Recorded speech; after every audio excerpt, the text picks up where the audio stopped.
Yes, guys, I'm Si. Welcome to Cardiff City World for another episode of The Breakdown, second game into the season. And it's going to be an interesting discussion because only Cardiff City could play relatively well, at least for half the game, and lose 5-0. There was definitely an implosion. There was definitely things to discuss, and there's definitely things that need to be tweaked. But is it all as bad as it feels after these initial two games? We're going to talk about it. Please do get your comments in the chats, ask questions. If you've got anything in particular you want to discuss, then of course get that in as well. I'm just double checking that it's all working. Good. Right, there we go. Let's talk about it. Let's break it down, as it were. But look, there's no denying it was painful. And I think that one of the first things to kind of say is losing 5-0 is never acceptable. Now, we all feared the worst when we saw the way we played against Sunderland and then the way Burnley played against Luton. We definitely kind of all went, oh, this is going to be brutal. But then the way we started yesterday, I was like, here we go. We're going to shit house a 1-0 win. And look, well, we'll talk about like Bulut side of things in a minute. But look, what I would say is the keeper's a big issue, a big issue. Like, we've discussed it time and time again that the Howard hasn't looked the same keeper here that he had previously in the Championship. I think that's fair to say. There's been moments, his shot stopping at times has been good, but in pre-season I thought he's looked okay, but last season he didn't look great. Unless, like Jack Alnwick did not deserve to be dropped last year, the first time or the second time, whether it was for Runnison or for Howard. He was playing well. The defence looks more settled with him. He's a bit more vocal. He's off his line a bit further, sweeping up. He's better on the ball with the ball at his feet, so you would think that Erol Bulut would prefer that because that's the way he wants to play. But yeah, like, I don't really understand him refusing or what his issue is with Jack Alnwick. But Howard cost us 2 goals yesterday, definitely. I think, you've got the one, which is a screamer, which gets the goal line technology. That is what it is. I will discuss about the build-up in a minute. But the first goal is on Howard. It's complete, just lack of focus, lack of concentration. It should never happen. And the other thing to remember is nothing that we discussed tonight is like personal against any of these individuals. It's just football. We're just talking about a football. And there's a few things that I really want to start on. And Howard is one, and Gutas is the other. And there's a reason I want to discuss Gutas. But first goal, Erol Bulut cannot control what those players do, like, individually in the moment.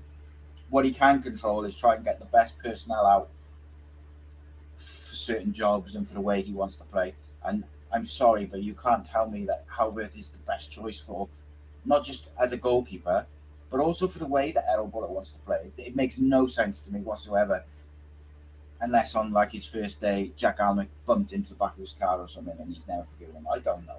It's a weird one. But for me, Alnwick has to come in. Howard should have saved was it the second goal? No, I think it might have been the third. I forget which one it was. The one where he goes down to his right. Like, Howard's got to save that. It's a scuffed shot. He's got a good hand to it. Got to be keeping them out. Even at schoolboy level, I'd expect the keeper to keep that out. Grassroots level, we'd be expecting our keeper to keep that out. Like, it wasn't a powerful shot. It was comfortable height, comfortable everything. His stronger side, it's poor.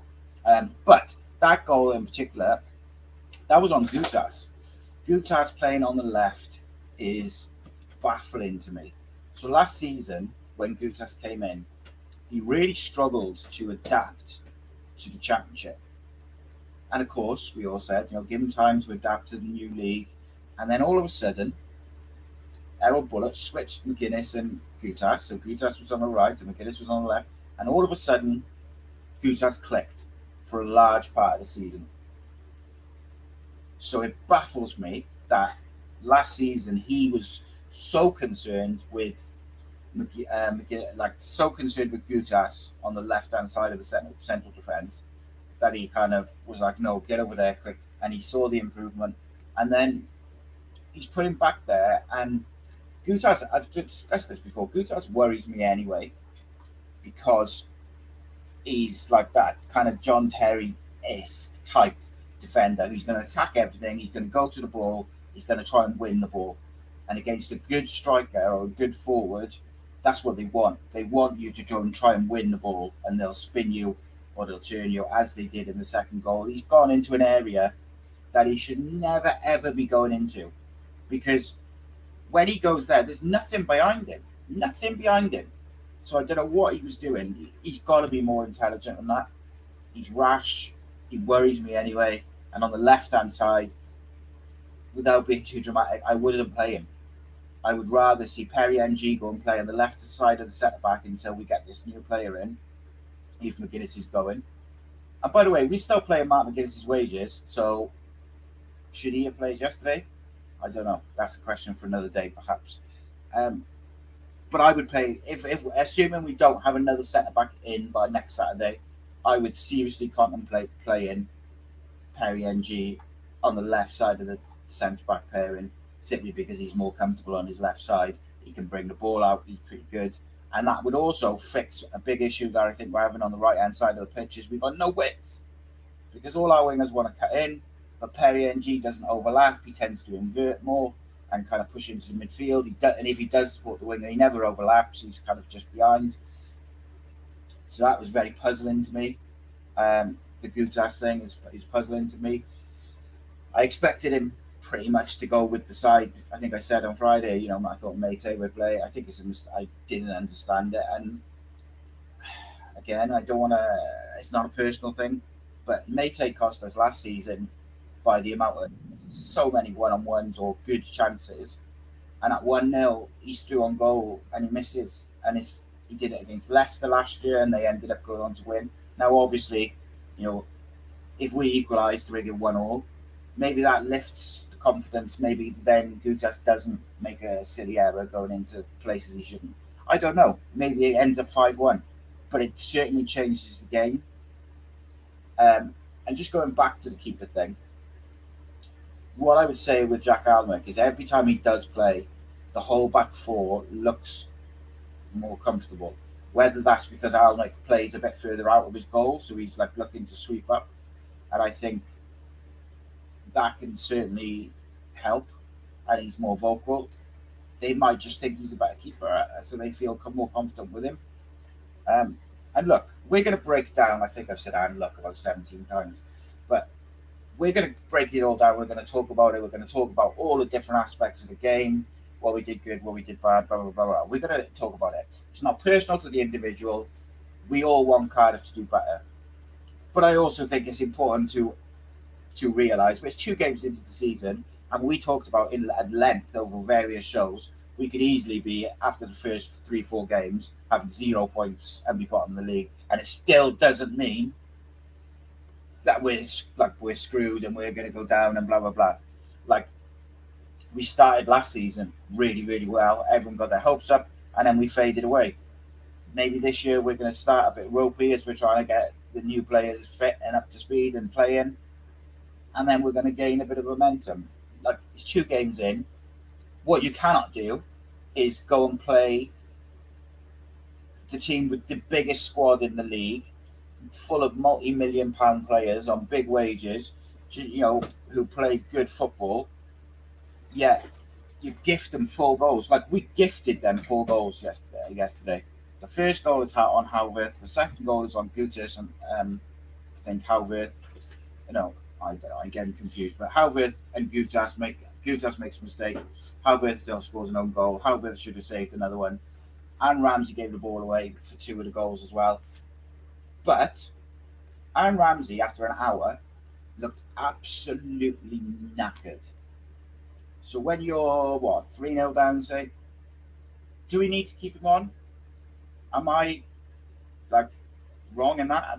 Are we not supposed to be managing with his injury record and his age? Should we not be managing his game time? Especially when he looks fatigued. Now, I'm going to say something now, and I don't want people to jump all over it and blah, blah, blah. I do not know if this is factual or how true it is or if it's any truth to it. But I got told today that he asked to come off 10 minutes before he got injured because he felt a bit of a strain. Don't know if that's true. It's usual, people talking. And everyone's losing their fucking mind because we've had a heavy loss, sorry.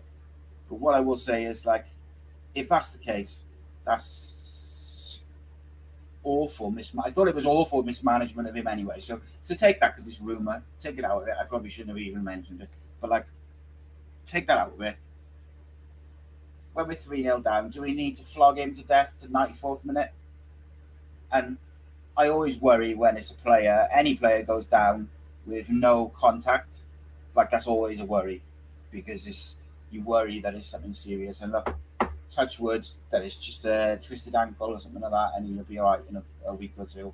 But because he was, regardless of what you think he's playing at the moment, he was vital at the start of last year to us, the way we played against the big teams away from home. And in the derby, he was also awesome. So we've got to do it.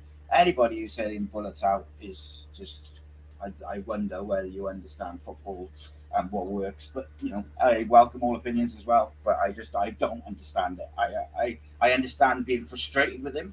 And as I've said many times, whilst I am still on the Bulut in train and I believe that he's the right guy, he's not devoid of criticism. And he deserves criticism because he made bad choices yesterday, and he did against Sunderland, so they have to be scrutinised. He can't control player errors, but he can control the personnel. If you're going to be a defensive manager who likes to set up solid, which he is, and you're going to go away from home like we did last year and try and pick up spawny 1-0s, 2-1s, etc., we all know, like, that's what we want. Great. Away from home, great.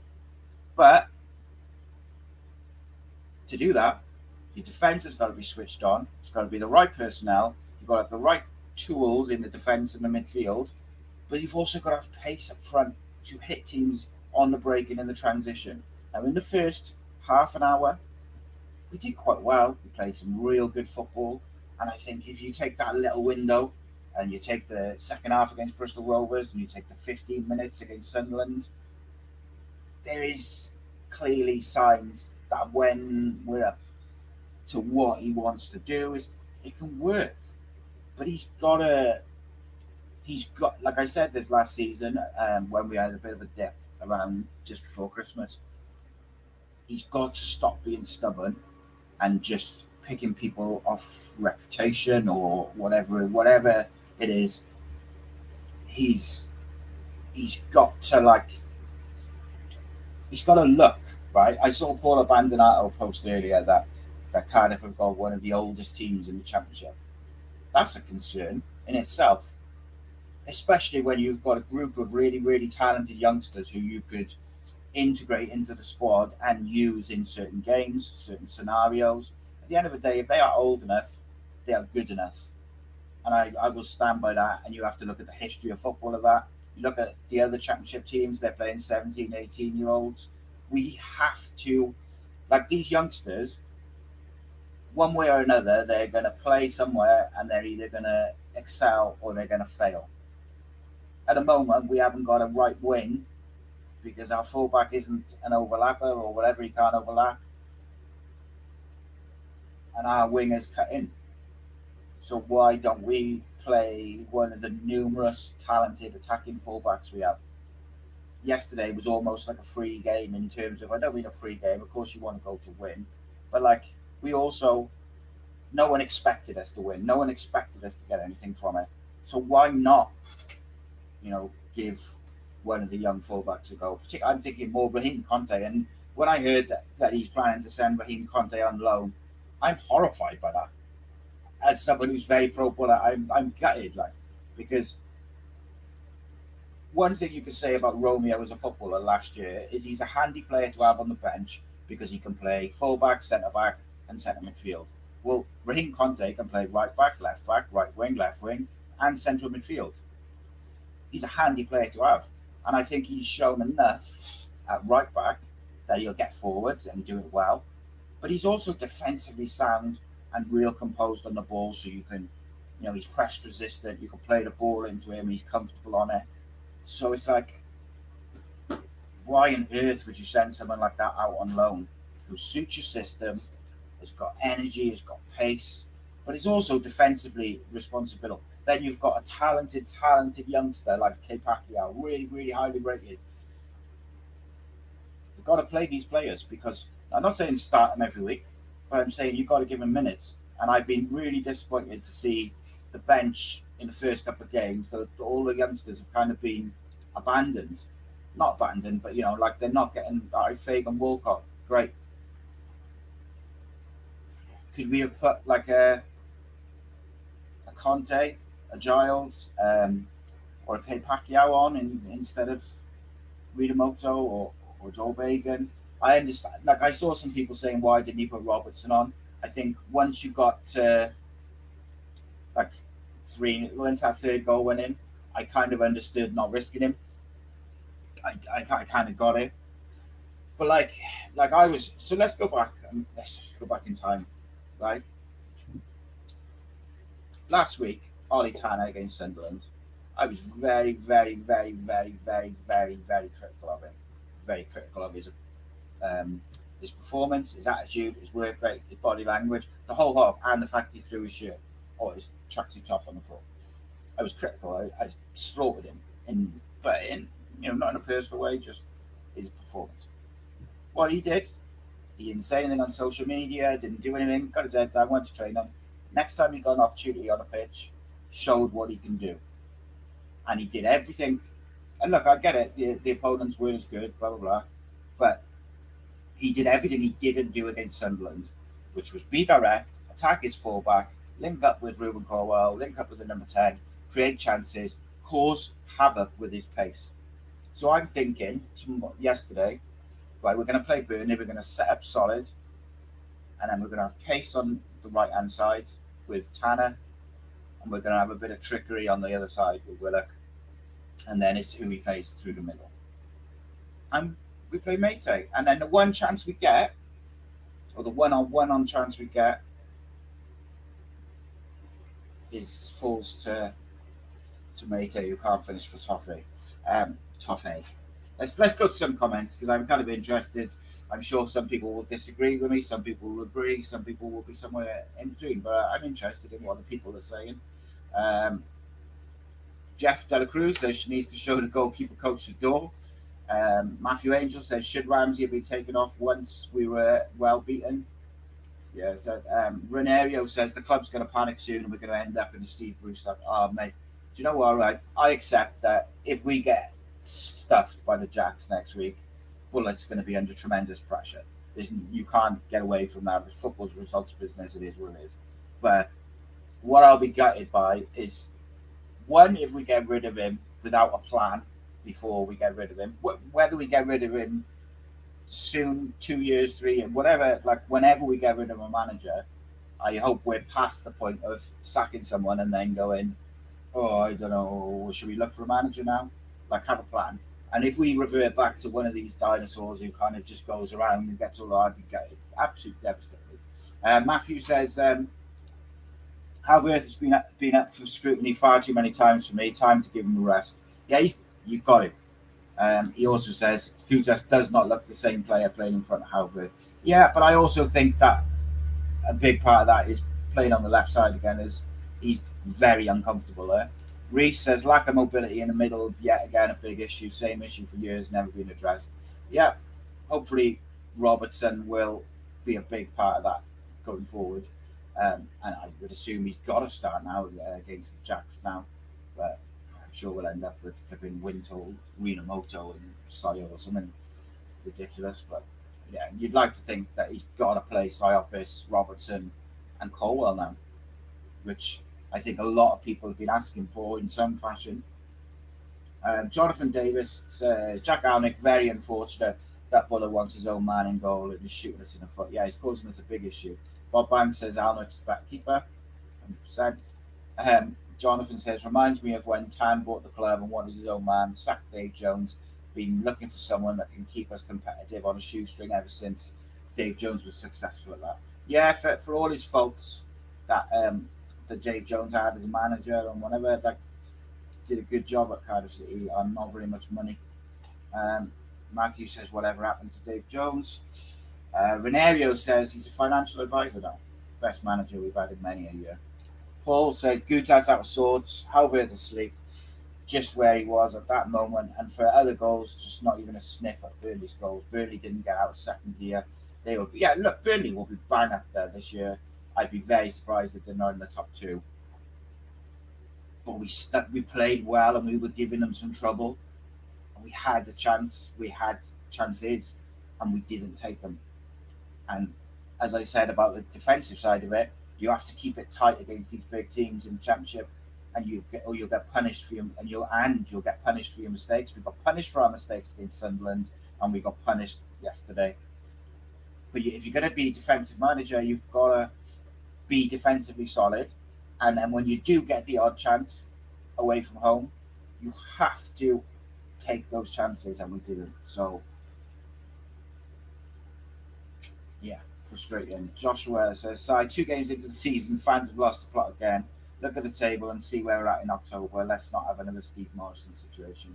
Well, mate, I still don't know why Steve Morrison was sacked, because we've never been told the reason. So, but yeah, I accept. Look, everyone's losing their mind, and I get it. Like, if we had lost 2-0, I don't think the reaction would be so strong. It's the way we absolutely capitulated in the second half. After it was weird at half time, it was like you're 2-0 down. We've played quite well, and we're going to discuss the stats and stuff in a minute because they are weird reading. Look, 5-0 is never acceptable. The second half performance, we absolutely fell apart, but we gifted them 4 goals. 4 goals we gave them. Imagine. That's like being in the Premier League or the Champions League, playing against Madrid or Man City, which you know is going to be like this brutal, tough game. And if you give them a sniff, you've got to make sure you're tight and try and nick a goal, or keep it tight and get a draw. And you gift them 4 goals. Got no chance. No chance. TJ says we're so screwed next week. Face facts. Straight facts, sorry. I hope not. JT says, any fan suggesting Dave Jones needs a trip to the funny farm. I don't think anyone was suggesting him as manager, just discussing him. We need a quality striker, simple, says D. Yeah, no, look. Kanga's shown glimpses that maybe he'll come good, maybe. But I did say last week, right, at a moment where we are a bit disjointed, and we need to get the likes of Robertson and El Ghazi and these people fit so we can then get them playing. But I think we could put Mbappe up front for us at the moment, or like prime Ronaldo, R9 up front, and we don't create many chances. Will that change if we've got an athletic, mobile Robertson in midfield who's aggressive alongside Siopis? But I think Siopis has been crying out for the right number 8 next to him since we signed him, really. And I'm hoping, and I'm pretty confident that Robertson's going to be that guy. Robertson's a quality player. We just got to get him fit and playing. But there's a lot of pressure on him now. With Ramsey injured, Rawls injured, Wintel's on his way out of the club. Like I said when we did the interview with Paul, what happens if Robertson gets injured now? Eli King is apparently going on loan. And Conte's going on loan. So who's going to play him mid? Joel Colwell's already on loan. So who are we going to play then? Bizarre. Back to the comments. Paul says, we look good in the first half, stupid mistakes and individual errors. Second half, heads went down. Yeah. So I was disappointed with a bit of the certain players in the second half. A few of them I thought gave up, but it's what it is, isn't it? Reese says, didn't Harris get any points in the first 4 games before the season started, but once them 4 are done, I fully expect us to kick on and climb the league. Yeah, I kind of agree with that, although I'll be disappointed if they don't at least put a performance in next week, because I think they owe it to the fans. By the way, the club should have absolutely refunded every single fan which travelled up to Burnley yesterday. because I thought the capitulation was embarrassing, to be quite honest. But again, I say we did all right for the first half hour or so. And the mistake, the first 2 goals killed us because we went in at half time thinking, how the bloody hell are we 2-0 down? Jonathan says, what's this Jesper Darland like? The little I know, mate, is that he's pretty decent. What I can tell you is after we've done the show, I'm going to do a lot of research and I'm going to record a video on him tomorrow. I've also got a couple of other people, got a couple of other videos coming up this week. And I'll even tell you the title of them as well. The 2 videos we've got coming out later this week are 5 things Erol Bulut must address immediately and the Perry NG conundrum. So we'll discuss those throughout this week, among other things. Also got an interview with a former Scottish international, not that one, and who used to play for the Cardiff City. It's going to be an interesting chat. On Thursday, I'm recording that one. So we've got a new face coming to the channel as well. So like lots of stuff coming in. Like we're early into the season, and it's going to get better. I promise. I hope so. I say I promise. Like I've got any control over it. I really hope it gets better. I do think. Bob Banks says Bulut out, totally clueless. I disagree with that, mate. I just think he also hasn't got half the people he's signed in. Now, can you ask the question of the club of why are we signing players who aren't fit?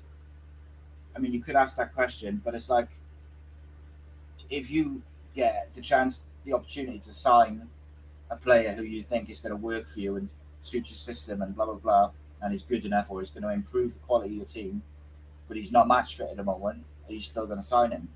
I think you would. It's just frustrating for us as fans because we want to see these fresh faces.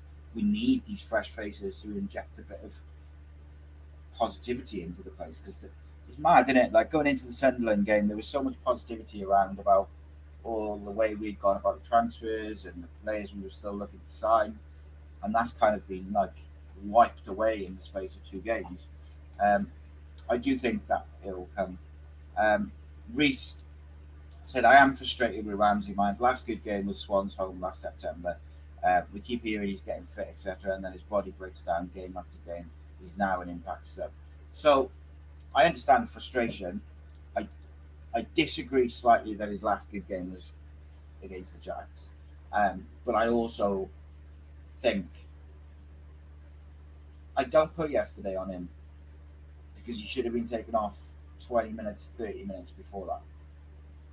You've got to be more. You've got to be cleverer than that and manage his game time. You have to be, and he doesn't have to start every league game. You know, certain games, then maybe Colwell's a better option. It's a weird one to me. Like I felt for him yesterday because I'm sure he'll be absolutely devastated this morning. I just pray that it's nothing too long term because there was no need for it at all. Renario says Bulut finished the season poorly. It's carried on into this one. The Bulut out train is valid. I think you have to let him get started in the season first. Like I think a few people said above you, like it was always a possibility that we'd end up with no points in the first few games because it was such a tough start. I think you've got to let him get his new players in, get them all fit, and get them integrated into the side, and then see where we are coming into Christmas. Then judge it, I would say. Otherwise, you're just constantly changing managers, no stability. And I believe that if we stick with him and he gets these players playing, that I think it'll come good. I do still think we'll have a good season this year, but he's got to have a plan B as well. Like when he first came in last year, I thought he was really tactically astute, and he was tweaking little things for certain opponents, certain games. And then as soon as we got a couple of injuries last year, he just kept reverting to the same thing, same players, and it wasn't working, and he just wouldn't change it. And I worry that we're heading in a similar direction from his point of view, where he's too stubborn. But I hope not, because I still think we've got a talent squad. We've got a fair few injuries as well. So if you think we've got Robertson, I think is nearly probably match fit and nearly ready. You've got El Ghazi's not match fit and obviously in Holland for his partner's giving birth. You've got Kanga's just getting back to full fitness. But then when you go through the injury, you've got Isaac Davis out, makes a difference, got pace. Robinson, I know, was on the bench, but he's got an injury. Ramsey, Rolls, big players, which make a difference, or certainly make a difference to your squad strength. Now, ironically, is the question: if next week, it's a hypothetical, or take the opponent and take next week, or take the opponents out of it. If over the next few games we're forced, because of injuries to Ramsey and Rolls, we play Robertson, Siopis, and Colwell as the three, with Turnbull perhaps coming off the bench. But that suddenly it kind of all comes together a little bit, and we're moving the ball better in the middle, and we're creating chances. Is he still going to revert back to Ramsey and Rolls when they're fit? It's a question to be asked, isn't it? You'd like to think that if they're performing, that they wouldn't, but he clearly has in his mind favourites or players that he trusts and players that maybe isn't sure about or he doesn't trust to do what he wants them to do. We had to take Ramsey off yesterday. As soon as they get that third goal, we had to. But and I like I say, I just pray it's not for him, for Aaron Ramsey more than anything, because I know for a fact he's worked really hard this summer to get fit, and it would be such a shame if he's picked up an injury in the 94th minute when he probably should have been taken off beforehand. There was no need for it. Joshua points out, Bulut also took us to our best placed finish in years. That's true. So while we did fall off a bit in the middle of the season and the end of the season, he did also, we never were in a relegation battle. We never got dragged into that. Reese says, tactically, you cannot play a target man and have wide men be inside forwards. It's counterproductive. If you play a target man, you need out-and-out wingers, beat the man, and put the ball in the box. Well, so incidentally, next week, I would play Willock on the right and O'Dowda on the left, and have out-and-out wingers and try and tell them, beat your man, get a ball in the box.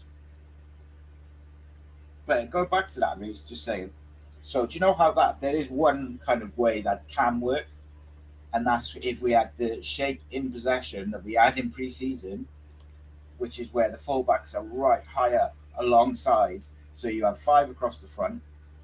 Then you have your 10 and your 8 in the midfield.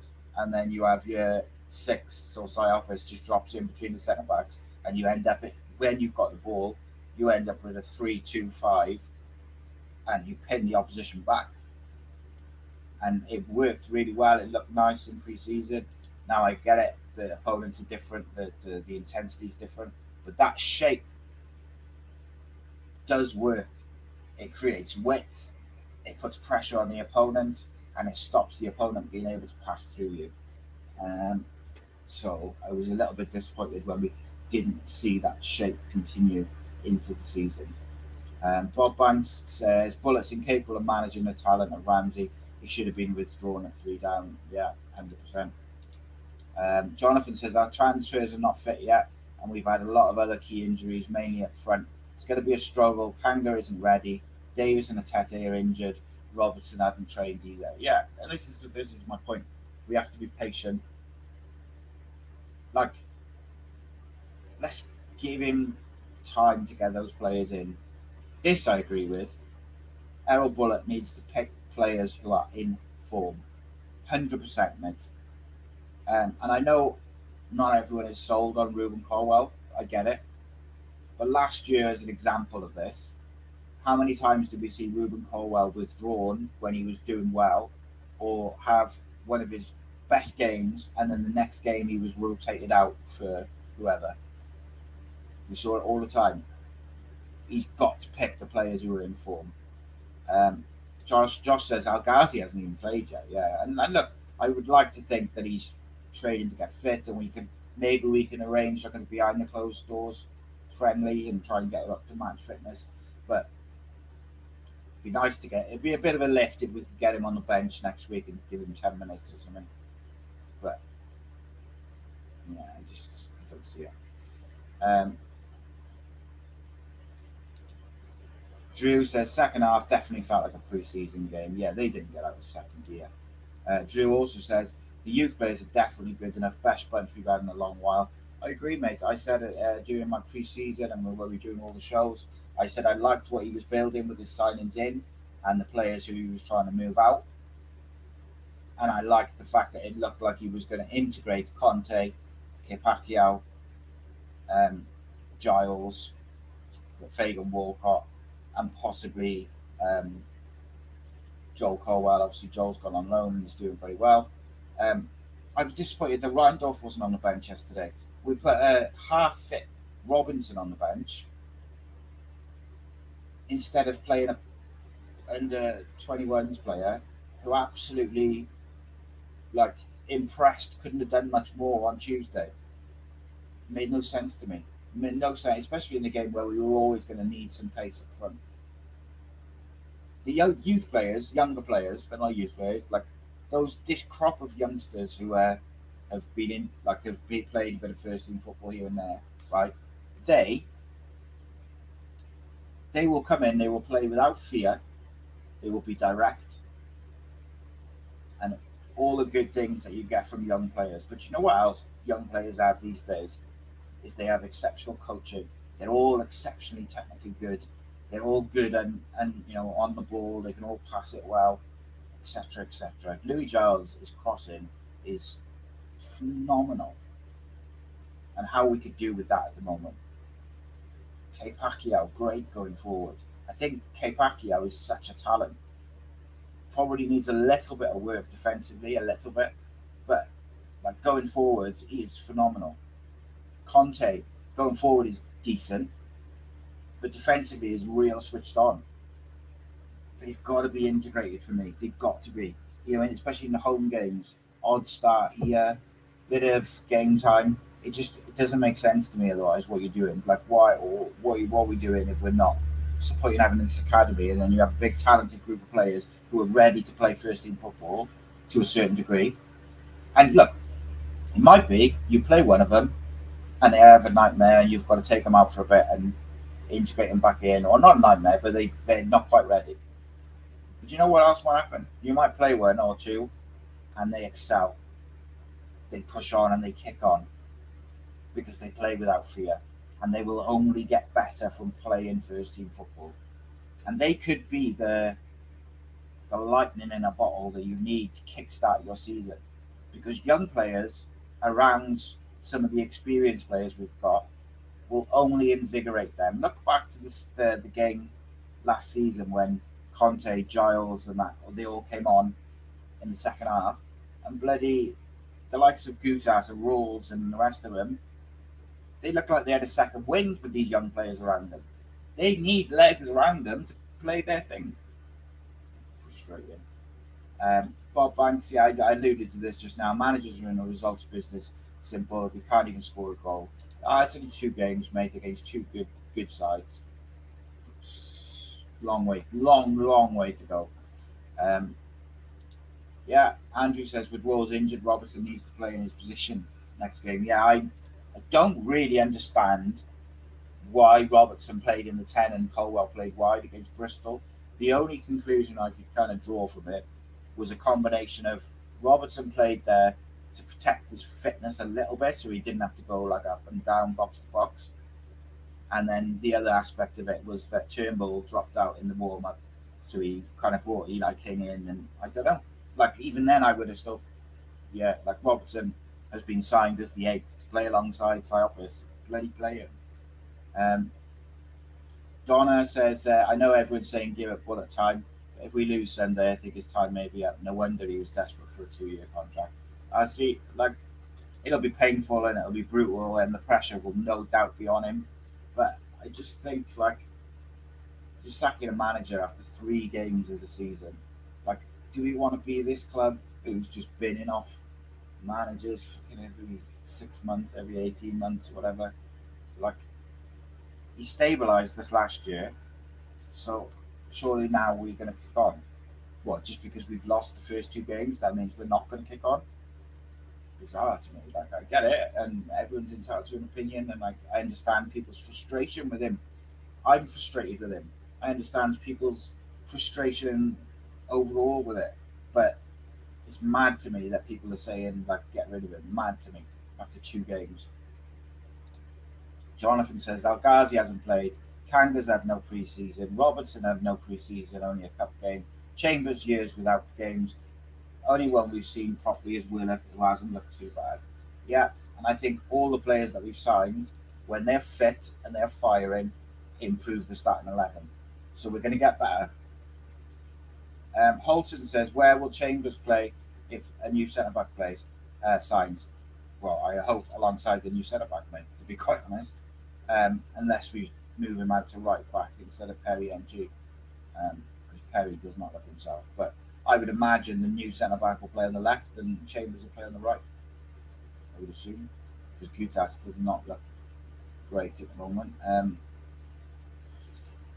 Paul says, would any of you go looking for a new keeper knowing he's not going to play Alnwick in the league unless Howbeth is injured? Well, it has already come out and said he's sticking with Howbeth.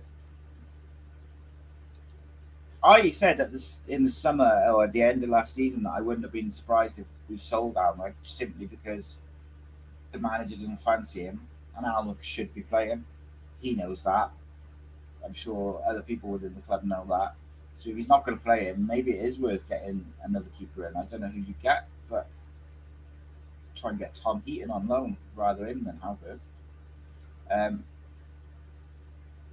Bob Banks, yeah, and look, the Championship's a cruel mistress. He said, look at the upcoming games and tell me where the points are coming from. Well, starting with 3 points against the Jacks, that'll be the first points we get. You know what it's like, right? Championship is a cruel mistress, but it can also turn on a dime. Like I was saying to the Burnley podcast I did the other day, it's weird, right? Like the first game of the season, last week, we were poor against Sunderland. They impressed against Luton. But the Championship being what it is, you wouldn't have been surprised if Cardiff had gone and beaten Burnley 1-0 away from home with a spawny, win. And I know it didn't happen, but I just mean the Championship is so strange the way it is. Every time you lose, there's another opportunity the next game to win.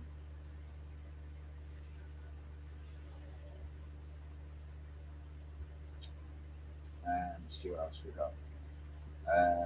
Drew says Alnwick is good enough to start. Holton says we're garbage, simple, get rid of Rules, Ramsey and Colwell. Colwell's got quick feet, he runs with flippers on. Everyone's entitled to their opinion. Joshua says, some of our fans, man, where do you think sacking the manager is going to get us? Has anyone seen what's happened to the last few seasons? Let's say, Reece says, let's say they get rid of him. Does anyone actually have faith the board would bring the right manager in? We'd go back to the long ball, relegation fodders, and fan would be yet again moaning. Yeah. Well, you never keep everyone happy, mate. Never keep everyone happy. Jonathan says, if we get a new centre-back, we might have to play NG left back and Chambers right back, considering O'Dowda could be out. Yeah, his refusal to play the young fullbacks, mate, he might end up with something like that. Or Tanner at left back, I suppose, is another option. Personally, I play one of the youngsters, but that's just me. Andrew says, disappointing so far from Bulut. Disappointing so far, but Bulut will get us back up the league by October. Yeah, I kind of think that as well.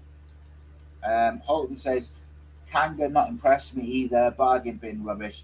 He's not fully fit, so I think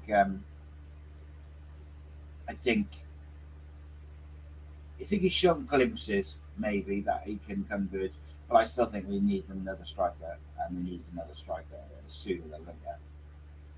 Like I wouldn't want to depend just on him, let's say. Renario says the club's got no plan, Si. They've been making it up as they go along since they've been here. So up until this summer, I was 100% on board with that train. And it was one of my biggest criticisms of the club is that we are reactive rather than proactive. It's always like sack the manager, right? Which manager should we go for? Or sell a player, right? Who should we get to replace him? After we've done it, and we always then panic and make the wrong decision. This summer we've looked like we have a plan. As soon as we signed Bulut's contract, we looked like we had a plan. We knew the players' positions we wanted to get. We knew the players we wanted to get, and we went out and got them. And I think we've been really clever in the transfer market. The only criticism that you could be level at them is that they're not fit, but that was out of their hands to a certain extent. Could they have arranged some behind closed doors friendlies and stuff like that to try and get some of these players fit? I mean, yeah, you could. I mean, Al-Ghazi's in Holland. I don't know if he's back yet, but the others you could have maybe. It's difficult.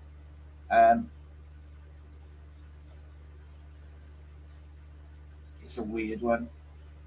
Joshua says, spot on Reese about the fans moaning about everything. Don't like it, don't watch.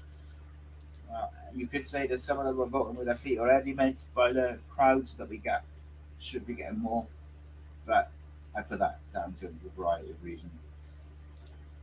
Oh my God, I've just seen a comment. This has just made my spine shiver. Not this one. Donna says, why haven't we been starting Robertson? Don't make no sense to me. He played from the start against Bristol and then back on the bench for Burnley. I think the main reason with that, Don, is that he's played like one game or something since January, and he was coming back from a long-term hamstring injury. Obviously started to get some minutes in his legs, and I think they probably just didn't want to. Ironically, we're managing the health and playing time of a 21-year-old, but not managing the time and playing and the health of the Welsh captain. I don't know what to tell you. This is the comment I was referring to, which sent a shiver down my spine. Holton said we should have kept that Icelandic keeper, Runarsson. Oh my God. Could you imagine? Jesus. Being 10-0 yesterday.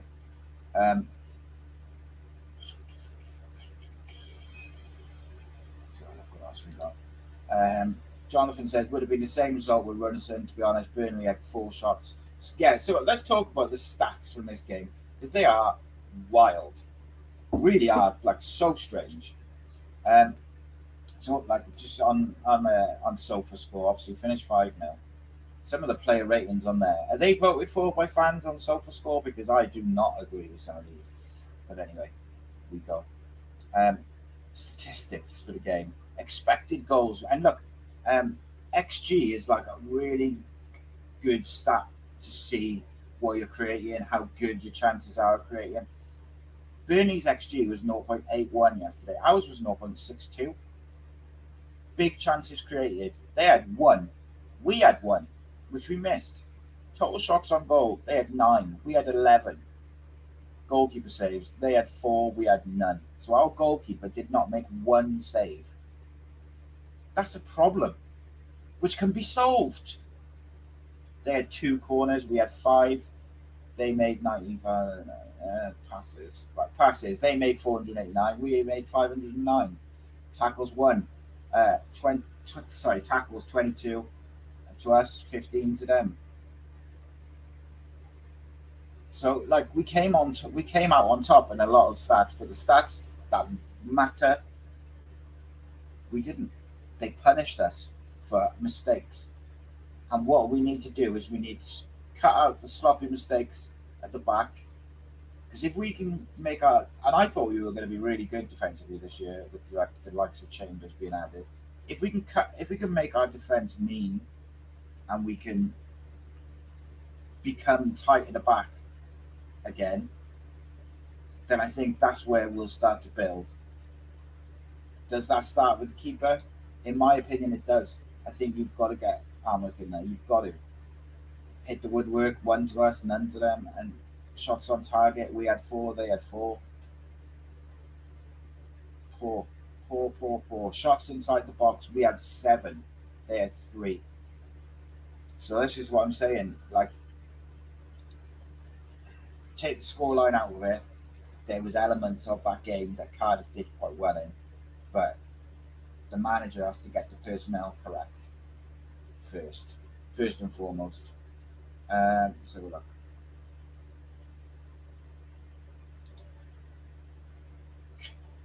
Andrew says the only thing if Darlan signs, he'll get injured in the first game. God, don't tempt fate, mate. At least Jesper's fit. He played last Thursday. That's the first thing Donna googled.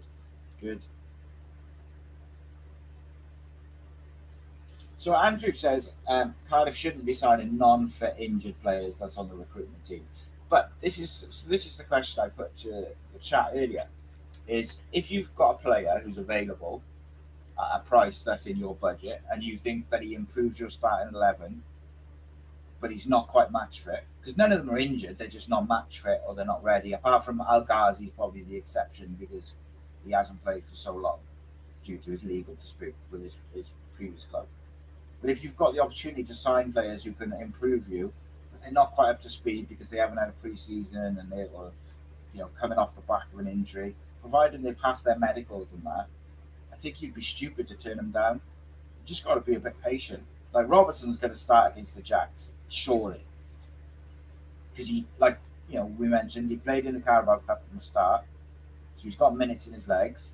We just didn't want to risk him yesterday. Fine, get that. He's got to start against the Jacks because we need his athleticism and we need his playing abilities in the middle. Absolutely. And if he starts alongside Cyopis with Ruben in front, I think that will be good. Donna says, well, at least we're in the Carabao Cup. Yes, we are. We're going to win it. Holton says, Bulut's not to this level. Andrews, Cardiff needs to sort out the recruitment team. It's weird. If you'd asked me 3 months ago, I'd have said, yes, 100%. I thought they've done quite well this summer, though. Flyover Fred says, hi, lads. Clarity here. First half yesterday, you were excellent. Gave us more problems than Luton did. We were dreadful for most of the game, but the quality to be quick, clinical. You need a striker. That's what we've been saying. Donna says questions need to be asked. Why so many injuries? Yeah, I agree with that. Adam Dennett from the No Name Never podcast, who joined us on Friday for the preview, says, I'm sure you'll want to move on from yesterday, but wanted to say from a Burnley perspective, very impressed with Cardiff City showing most evenly matched 5-0 you'll ever see. That's what I've been saying. Good luck for the season. Yeah, good luck, mate, and thanks for joining us on Friday. I'm sure we'll see you again later in the season. But yeah, it's the most Cardiff thing ever to play well in a 5-0 loss. Ludicrous. Jonathan says, when the players that are signed get their fitness up, they should be good. El Ghazi and Chambers shouldn't be in the championship. 100%, mate. Willock has looked good. Robertson, yeah, if he fulfills his potential, is going to go on and be something real good. And here you are, like Cyopis, Robertson, Ruben. Sounds like a great three. Pace, mobility, creativity. But you know what else, mate? It gives you athleticism, aggression, and balance. For the first time since he signed, Cyopis will have a partner that complements what he's trying to do. We can just let him be the destroyer. He doesn't need to play 40-yard passes, diagonals. Just let him little 3-yard balls. Just win the ball, give it to Robertson. Win the ball, give it to Colwell. Win the ball, keep it simple. I really hope and believe that that's the three that we should be playing more often than not before the injuries. When then Ramsey comes on to shore it up. If you need to keep hold of the ball or create something from deep against a low block, Joe Rawls is good. But that's the three I want to see against Swansea. And I swear to God, if I see Wintle, Rinamoto, or someone like that in there, I'm going to be crying into my bloody soup. No, I eat soup, but so. Neil Harris got to the playoffs. Oh, mate. I'd rather bring back Nick McCarthy than that person. There you go. Yeah, questions on the injuries, I think.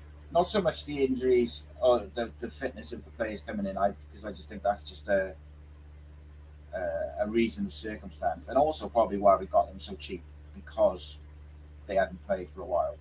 But the injuries within the squad, I think you've got to ask questions. And look, if I was a member of the board, I'd have been phoning up Erol Bulut today and asking him why he didn't take Aaron Ramsey off, or at least asking him, could you have taken him off? I'm supposed to be managing his injuries and playing time. Yeah, I don't think Ateta is the answer. Jesus. Paul says, on paper, we've got a really good squad of players. We've signed quality. We've asked for more and more incoming. There's more incoming late in the window, but we're getting more. But too many are not on the gas and need time. Yeah, they need time. I think there's also a few that probably have their eyes on exits, which doesn't help. Reese says the game next week will be won in the middle of the pitch. Whenever we lose to the Jags, it's because they dominate the midfield. With Franco there for them, we're going to need Siopis, Robinson, and Ruben. I agree. And also, the game we absolutely dominated at our place last year, we did so by being really, really solid in the midfield, but also moving the ball quick when we needed to. Andrew says Burnley will win the league easily. Sunderland being a top six, there's plenty of time for this team to click. Agree 100%, mate. That's what I'm saying. We're 2 games into the season. Relax. But then again, I say it again, losing 5-0 is not acceptable. Down in tools, not acceptable, certain players. Manager being stubborn and not picking form players and picking the same players who failed us time and time again. Not dropping players who are either not putting the effort in, not performing. That's not acceptable either. Okay? Like, you're quick enough to drop Tanner or Ruben. How about we drop some of these other players who've consistently let us down or are out of form? How about that? Gutas was, look, it's not personal by any means. Gutas was absolutely dog shit yesterday. And he cost us. Howverth, even worse, cost us. We lost 5-0 and the man didn't make a save.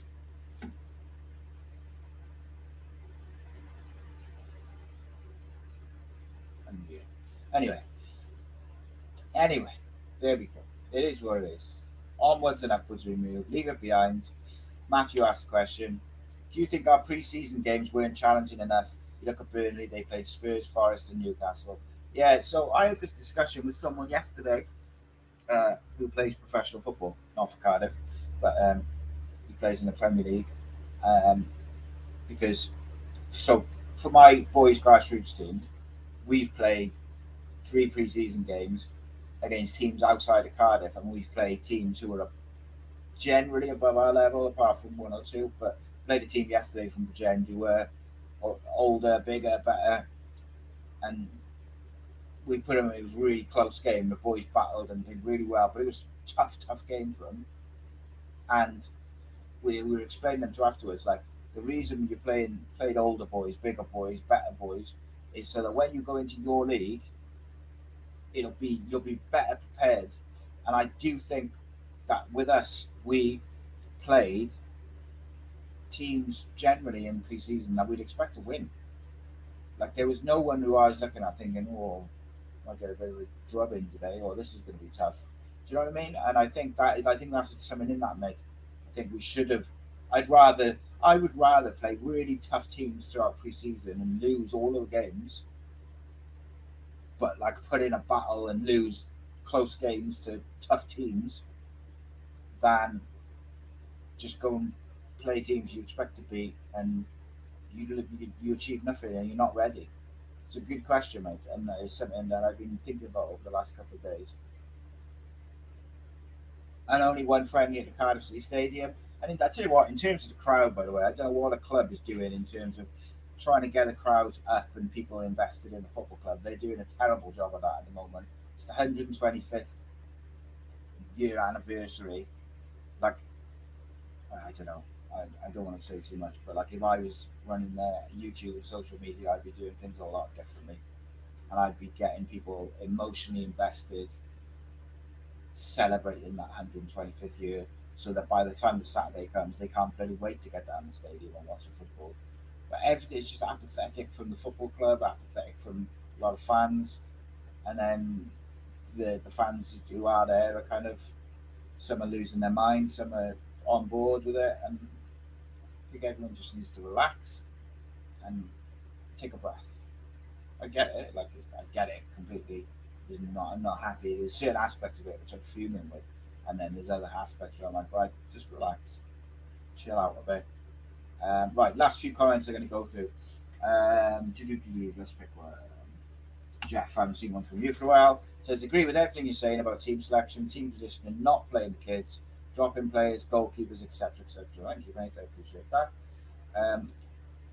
However, it adds up to Bulut having to go now. No, mate, can't do that. But I accept your opinion, always, mate. Always accept opinions, especially if they're framed in a like a decent way, and you're not being abusive and all that, which you're not. Not a problem at all. Drew says we need fresh legs in those midfield, combined age of 93. Well, this is the one thing look, I always dread the South Wales derbies. The one thing I am excited about is finally seeing Robertson tie up us together with Ruben in front, which means it probably would happen, but it should happen. That should be our midfield on the weekend. Let's be honest.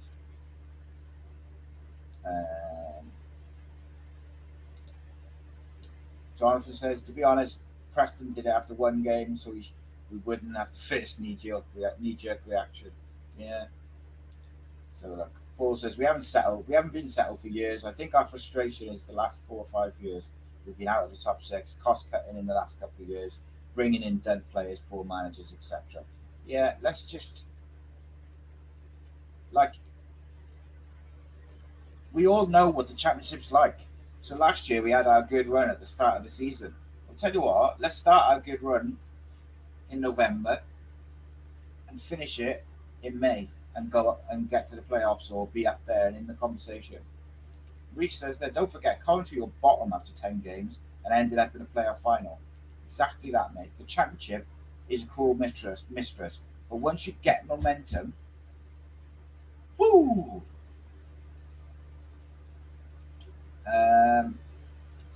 Flyover Fred says you played really well first half. There isn't a single Burnley fan who can understand how we won by 5-0. Never mind with 2-0 up at half time. If your lad scores instead of hitting the post. There's different guys said that it's right at the start, different game. Unfortunately, mate, that player, Mate, has got a habit of missing one-on-one chances, which I don't like. I think the derby could be too much to throw the youngsters in. To be honest, look at Esperand last season. Yeah, it's a difficult one because I do agree. Like that ruined Esperand last year. The South Wales derby at their place, he froze. But just because that happened to him doesn't mean that will happen to someone else. I'm not saying like play them all. I'm just saying like, is there one or two? Like Raheem Conte to me looks ready. He's so composed on the ball, 2-footed, versatile. Defensively, like he really impresses me how he reads the game, like defensively as well as offensively, and he just looks ready to play first team football. But yeah, I take what you're saying, mate, and I think it's something which has to be considered. But then equally, like, all right, let's assume we don't play any of the youngsters. If O'Dowda's out, does he play Tanner at left back against the Jacks? I think that's a massive risk. Move NG over to the left, Chambers to the right, but then you've got to have a centre back in. Maybe play.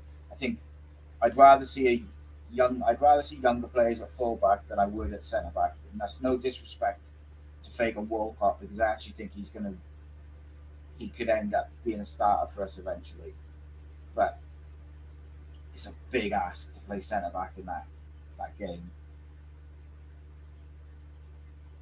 Could play Joe Bagan left back. He's a little bit more experienced, but I don't know. Yeah, I take what you're saying, mate. Absolutely, and it's something you've gotta consider.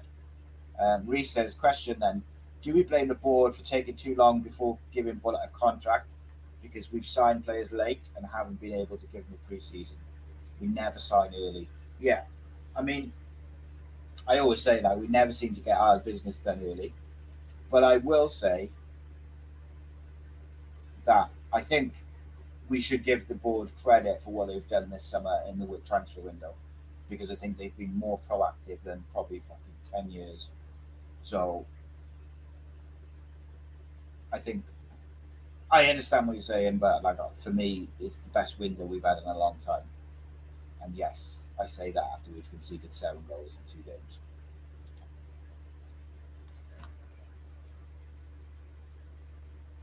Need I say more? The youngsters play Swansea regularly and 21s that have no problem playing. They know more. They know what it means to the fans and more than some first teamers. Yeah, that's a good point, mate. Very good point. Um, it is a big ask, though. Mike Down says Ramsey, who I like, will not play for 10 matches this season, maybe less. It's why I said before, like, it was almost quite good having Ruben and Ramsey as the 2 options for the 10 because, if you get 15 games out of Ramsey, I'd be 15, 20 games out of him a season, you'd be very happy. And that's why I'll be so frustrated if he's got a long-term injury from tomorrow because it was avoidable and I'm furious about it. Right, last couple of comments. Yeah. Jonathan says, you already know Wienermotor's getting put out for the derby. Wins are back in training this week as well. Yeah, mate, please don't.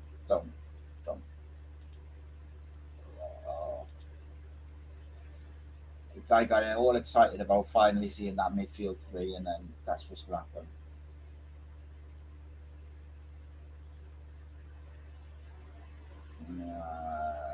So that's half the story, not all of it. I don't do gossip and clickbait, so but that's not the full story. I can tell you that as a fact. So last year, I'm going to finish on this. Last year, Media Reader says this. Remember last season at Caravan Park? We went into the game after a real good run, expected a decent performance, yet it all fell apart. At least we go there this time under no illusions of grandeur. Yeah. Let's play the form players. I was just going to finish then, and I've just seen 2 or 3 really interesting comments. Right, I'm going to do them quick. So this one, whilst I accept what Jonathan said just a few minutes ago about, look what happened to Esquire, he fell apart and he never looked the same. I get it. But to me, like these young players, they know what it means to play in a derby, whereas some of these others, it's just here for the paycheck. And I don't mean that in a disparaging way. I just mean it's just a job to them. So I want to see the young fullbacks used, especially if O'Dowd is out. Perry NG is not playing particularly well. If this centre back isn't done by the weekend, play Perry NG on the left side as centre back and play the young fullbacks. Play that midfield 3 of Robertson, Seal, and Colwell, and then play some bloody pace on the wings. And let's go. So this is the one which was interesting to me. Martin Keane says, Mate needs to see a sports psychologist. His modus operandi is to try. It's evident in his body language. Yeah, he just, in the big moments, he just seems to miss. And I got to say, I really thought he downed tools in the second half yesterday. I know it's difficult, but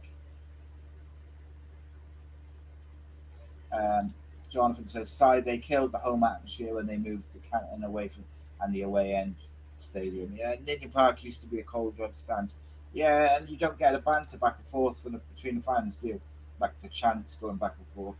I agree, mate. I've been saying it for years, but I even put it to Mehmet Dowling, and he kind of sort of swerved it a little bit and said that it was down to the stadium manager. Yeah. Let's have a look what else we got. Right, let me find a good comment to finish on. Yeah, no sense sending Raheem Conte anywhere. I just don't get it. Apart from the fact that I think he's ready, I don't get it because having a player on the bench who can play right back, right wing, left wing, and central midfield is a benefit because it allows you to play some other creative players or whatever you need on the bench because you've got someone who can cover a range of positions.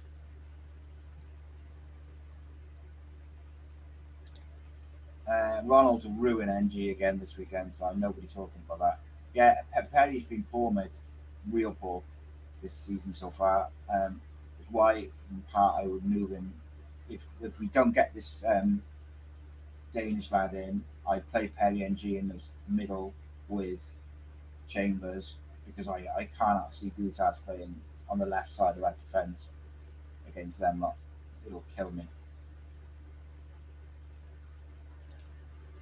Everyone's disappointed, but this Bulut bashing is not helping. Putting myself on the line, but Bulut will prove to be one of our best managers over the last 20 years.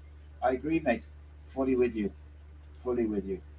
And as I've said many times, and this is what I will finish on, is I am very much pro Erol Bulut. I think he's going to be the man who turns Cardiff around long term if we stick with him. But he's also not devoid of criticism. He has to address certain things within his control, and the personnel is the big one at the moment. Because I actually think the tactics are starting to come together. The way we played in the first half yesterday, the way we played in the first 20 minutes of Sunderland, the way we played in the second half against Bristol, tactically we're starting to see it coming together slowly. But he's got to get the personnel right. The keeper is causing us problems. He didn't make a save yesterday. He scored an own goal yesterday. Cost us another goal yesterday. Gives the ball away often, puts the ball out often. But apart from Alnwick being better in every metric, he suits the way Erol Bulut wants to play, and the defence look more comfortable with him. Which says to me, I'm hypothesising, of course, I don't know, but it says to me that they think he's the better keeper as well, because they're happier with him behind. NG didn't have a full pre-season, you're right there. Probably because he thought he was leaving, said goodbye to all his teammates and friends, and then got rushed back for the start of the season. Hypothetically, maybe that happened. It's been a pleasure, guys. Please make sure you subscribe to Cardiff City World on YouTube. It really helps us out a lot. And one thing which really helps to build the channel and get YouTube to recommend more videos and recommend it to people outside of our internet reach is if you go and watch, like when you watch a show like this, you go and watch a video. So there's vlogs on there, there's interviews on there, there's all sorts of stuff. Go watch something else, leave a comment, make sure you subscribe, helps us out a lot. If you want to become a member, patreon.com/ACEpodcastnation. That is what keeps us going. We continue to grow. We will continue to grow. We'll be here 7 days a week, talking Cardiff City. Got some good stuff. Interview with the former Scottish International on Thursday as well, being recorded. The Flower Hour Wednesday and Saturday. Post-match reactions. The lot. Cardiff City 7 days a week. By fans, for fans. Thank you very much for your interaction. All views welcome. As long as you're not a dick, which no one was this evening. Let's start the build up to the Jacks game. It's been a pleasure. Take care, my friends.